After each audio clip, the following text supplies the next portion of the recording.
Olá pessoal, tudo bem?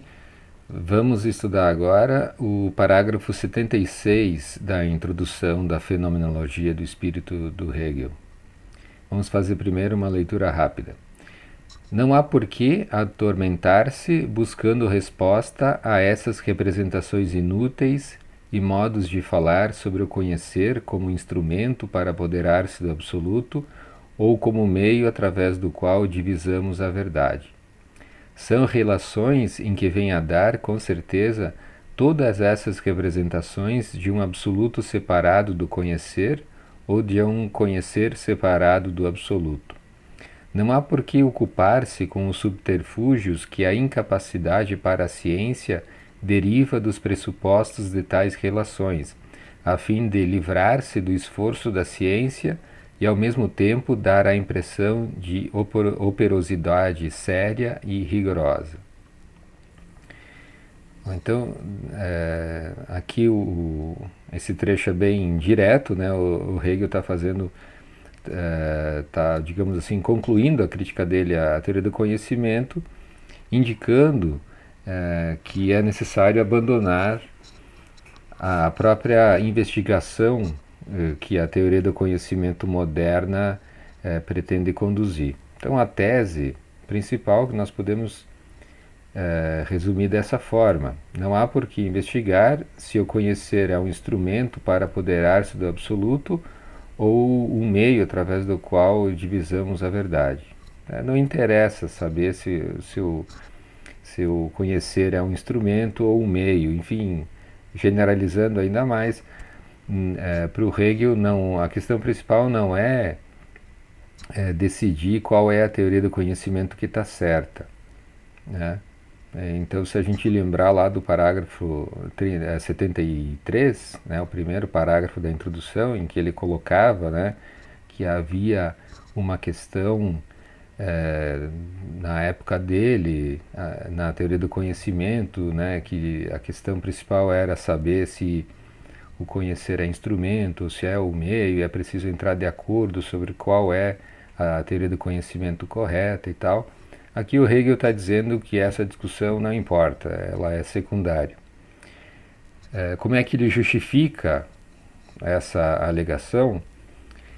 Para ele, qualquer visão que se tenha em teoria do conhecimento desemboca, no fundo, nessa distinção problemática entre verdade fenomênica e verdade numênica. Claro que aqui a referência principal é Kant, né? Mas a questão que está em jogo é a diferença entre a verdade como correspondência entre a representação e a coisa, e uma outra concepção de verdade em que há uma correspondência entre a representação e algum outro elemento que normalmente é produto da própria subjetividade em algum sentido.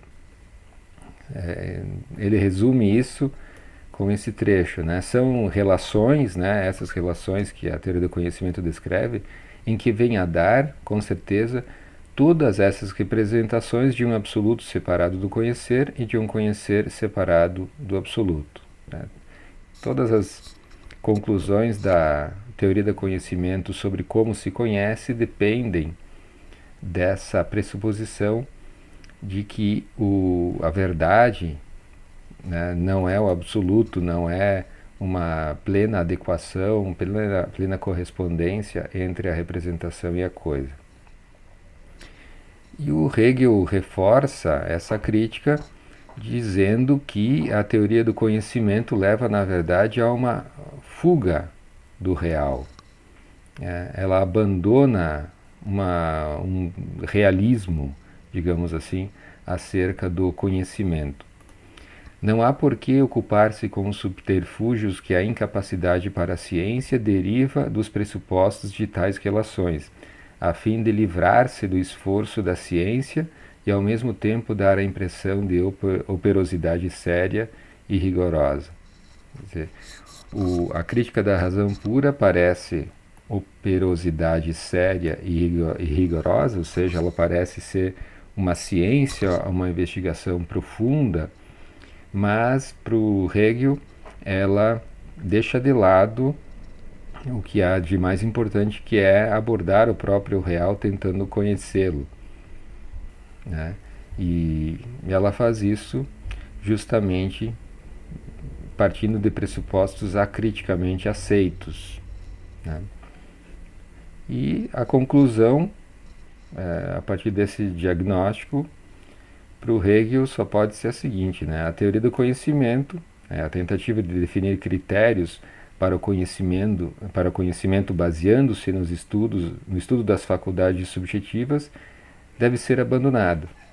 A teoria do conhecimento não é o caminho, é preciso um outro tipo de abordagem que não tenha esses problemas que ele apontou, principalmente o fato de a teoria do conhecimento partir de pressupostos não demonstrados e essa teoria da verdade que a teoria do conhecimento pressupõe, em que a verdade não é a plena correspondência entre a representação e a coisa, mas um outro tipo de relação que para o Hegel permanece obscura ou não completamente justificada.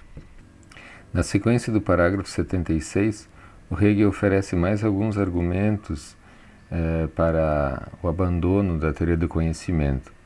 Ele diz: melhor seria rejeitar tudo isso como representações contingentes e arbitrárias, e como engano o uso, a isso unido, de termos como o absoluto, o conhecer, e também o objetivo e o subjetivo, e inúmeros outros cuja significação é dada como geralmente conhecida. Com efeito, dando a entender, de um lado, que sua significação é universalmente conhecida, e de outro lado, que se possui até mesmo seu conceito, parece antes esquivar-se a tarefa principal, que é fornecer esse conceito. Inversamente, poderia com mais razão ainda poupar-se o esforço de tais representações e modos de falar, mediante os quais se descarta a própria ciência, pois constitui somente uma aparência oca do saber, que desvanece imediatamente quando a ciência entra em cena. Bom, a tese principal aqui é que a teoria do conhecimento é apenas aparência oca de saber e, por isso, deve ser abandonada. Basicamente é a mesma ideia que nós vimos antes, apenas uma ênfase maior nessa ideia de que a teoria do conhecimento não é ciência, não constitui conhecimento propriamente dito. A justificativa para essa ligação que Hegel oferece nesse trecho é que a teoria do conhecimento utiliza representações contingentes e arbitrárias. Pressupõe que são conhecidas, ou seja, que aquelas noções são conhecidas, noções de conhecer como instrumento, meio, absoluto, coisa em si, etc., ao invés de fornecer os seus conceitos. E a consequência é que a teoria do conhecimento deve ser abandonada, né, porque ela busca tornar a ciência impossível e é irrelevante enquanto conhecimento frente à ciência. A teoria do conhecimento, ao invés de servir de base para a ciência, torna a ciência impossível, como nós vimos, porque ela introduz uma noção de verdade em que não há correspondência entre as representações e as coisas mesmas. E, além disso, ela não oferece conhecimento algum, essa ideia de que ela é uma aparência oca de saber.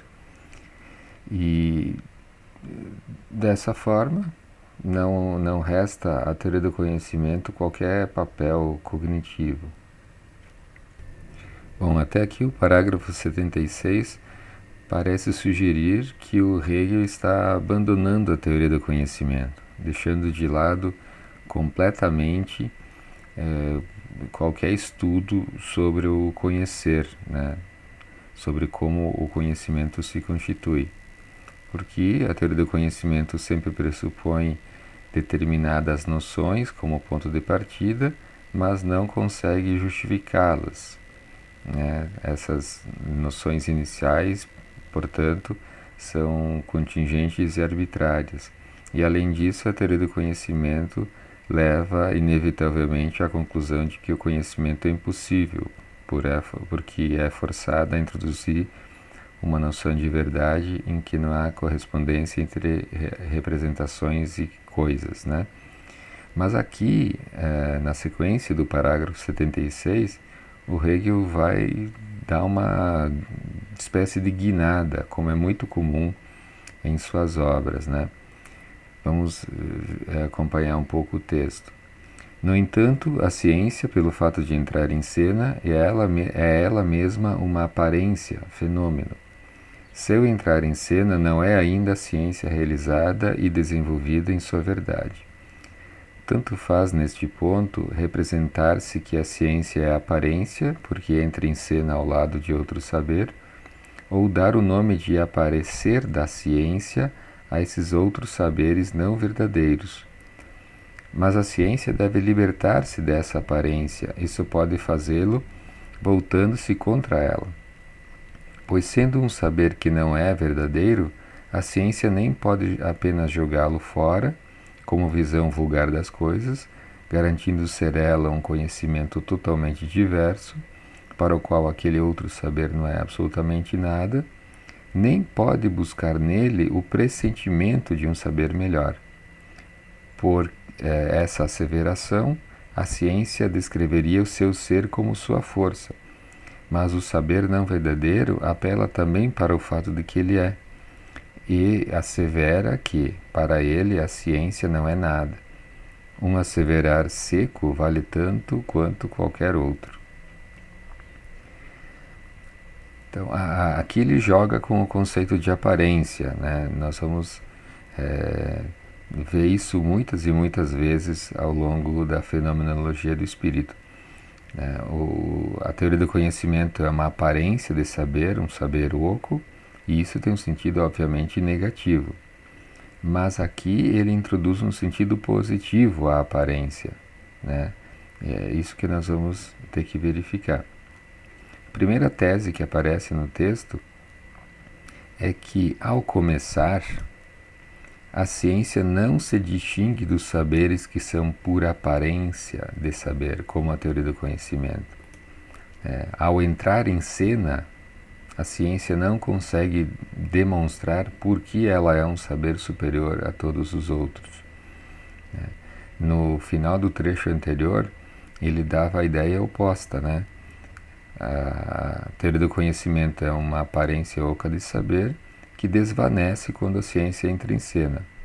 Parecia então que, no momento em que a ciência entrasse em cena, as outras formas de saber simplesmente desapareceriam, ofuscadas pelo brilho da ciência, digamos assim.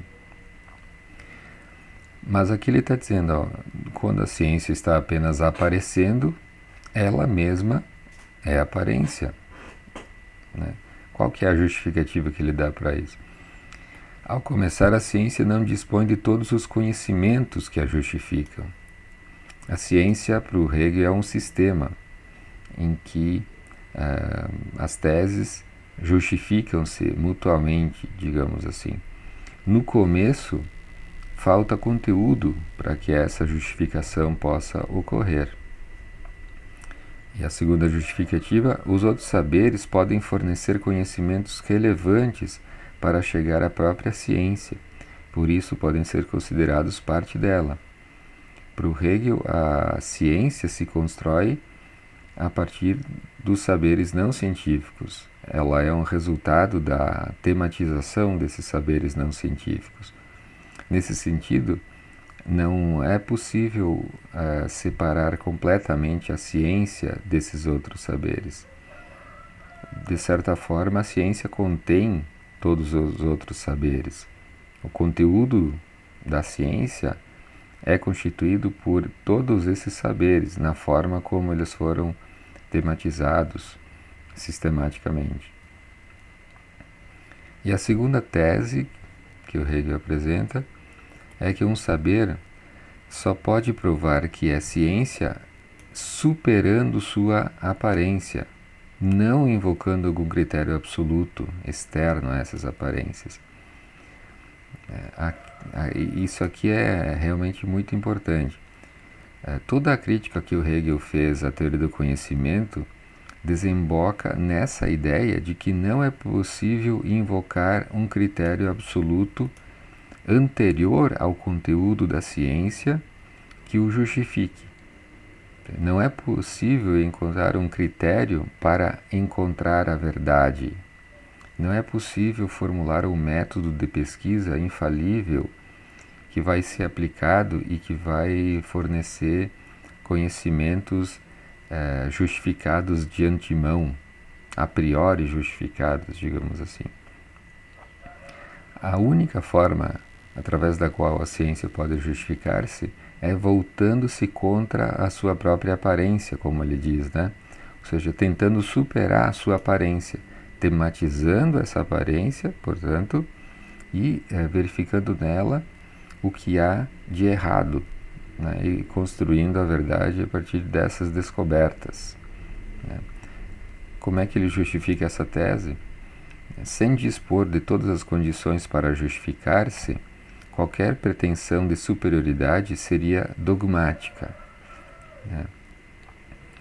Se, como a gente viu antes, quando a ciência entra em cena, ela não possui todo o seu conteúdo, o sistema não está pronto, ela não tem condições de se justificar. Consequentemente, se ela se pôr como um saber mais elevado diante dos outros sem justificativa, ela é dogmática, ela é um simples dogma que deve ser aceito por pura adesão, pura fé, digamos assim, mas não com base racional. A ciência não pode jogar fora o saber aparente, né? Essa é a ideia principal, pois só tematizando-o ela pode determinar-se, ganhar conteúdo e justificação, né? Determinação, para o Hegel, tem sempre esses dois aspectos, ganhar conteúdo e ganhar justificação. E essas duas coisas para ele são inseparáveis, né? Essa é uma diferença da abordagem dele em relação à abordagem da teoria do conhecimento de maneira geral. Normalmente, justificação é uma coisa, o conteúdo, ou seja, a verdade que um determinado saber contém é outra coisa, né? Mas para o Hegel não, conteúdo e justificação sempre andam junto, e eles são referidos com a expressão determinar, determinação, etc., né? Mas então a ideia aqui é a seguinte: a ciência não pode descartar os outros saberes, jogar tudo o que se buscou conhecer até hoje fora e introduzir a si mesma como a verdade que vai ser alcançada a partir de um critério considerado científico. Para o Hegel, como a gente viu, não existe esse critério científico, não existe um método infalível. O único caminho que nos resta, né, é tematizar o saber aparente para construir a ciência, tanto em seus conteúdos quanto em suas justificações, né? O saber aparente é um caminho na direção da verdade, né? Não há um critério absoluto, então o que resta é partir das opiniões, da doxa, né? A episteme se constrói no Hegel sobre a doxa. É justamente por isso que a fenomenologia do espírito pode ser considerada a obra do Hegel que trata sobre a teoria do conhecimento. Não é uma teoria do conhecimento no sentido da teoria do conhecimento moderna, certamente, mas é a obra em que o Hegel tematiza as questões ligadas à teoria do conhecimento. Mais especificamente, ele toma as teorias do conhecimento disponíveis, que ele chama de saber aparente, tematiza essas posições e constrói a posição que ele considera mais adequada, por achar que essa posição, que ele vai chamar de saber absoluto, resolve as contradições contidas nas outras versões da teoria do conhecimento. Bom, para fechar o parágrafo 76, o Hegel vai criticar a posição contrária à teoria do conhecimento. Né? Como a gente viu, a teoria do conhecimento para ele é associada basicamente à posição da dúvida, do cuidado, do temor de errar. Aqui ele vai tematizar muito brevemente a posição inversa, ou seja, de uma abordagem sobre o conhecimento focada numa espécie de intuição ou numa certeza interior de que se está com a verdade, né? A ciência ainda menos pode apelar para o pressentimento melhor, presente no conhecer não verdadeiro, constituindo ali uma sinalização para a ciência, pois isso seria também, de novo, apelar para um ser, e, por outro lado, apelar para si mesma conforme o modo em que está no conhecimento não verdadeiro. Quer dizer, apelaria para o modo deficiente de seu ser, ou seja, para sua aparência, mais do que para si mesma, como é em si e para si. Por esse motivo, aqui deve ser levada adiante a exposição do saber que aparece, ou saber fenomenal. Então, a tese aqui é que a ciência não pode apelar para alguma forma de intuição baseada no saber aparente. Se o saber é realmente aparente, não é possível extrair dele, por um meio intuitivo, uma verdade considerada absoluta. Não é possível simplesmente dar esse passo gigantesco de sair da aparência para a essência num instante, né, de maneira imediata. Aqui provavelmente ele está fazendo uma crítica ao seu amigo, né, Schelling, mas não vamos aqui entrar nos detalhes históricos, né? A questão básica é essa, né? Não é possível alcançar de maneira imediata a verdade. Né? É preciso debruçar-se sobre o saber aparente, abordar todas as opiniões que existem a respeito do conhecimento. A justificativa que ele dá a essa tese é que o saber aparente é contingente, ele simplesmente existe, é o seu ser, simplesmente está aí. Por isso, não pode justificar a ciência. Né? Não é possível olhar para o saber aparente e intuir dele alguma coisa, uma espécie de clarividência imediata, por analogia, ou seja, por que meio for. Né? A forma como a ciência está no saber aparente é deficiente, não adequada, não corresponde ao que a ciência é ela mesma. Né? É essa a ideia. O saber aparente não corresponde à verdade, então não pode servir como inspiração para a ciência, digamos assim. A consequência é que preciso expor, né, tematizar o saber aparente. Aqui ele está justificando, no fundo, a necessidade de uma fenomenologia do espírito. A tematização do saber aparente nada mais é do que a fenomenologia do espírito. O Hegel está criticando aqui um procedimento alternativo à fenomenologia, que seria olhar para os saberes que estão aí, propor alguma coisa diferente a partir, digamos, de uma espécie de intuição.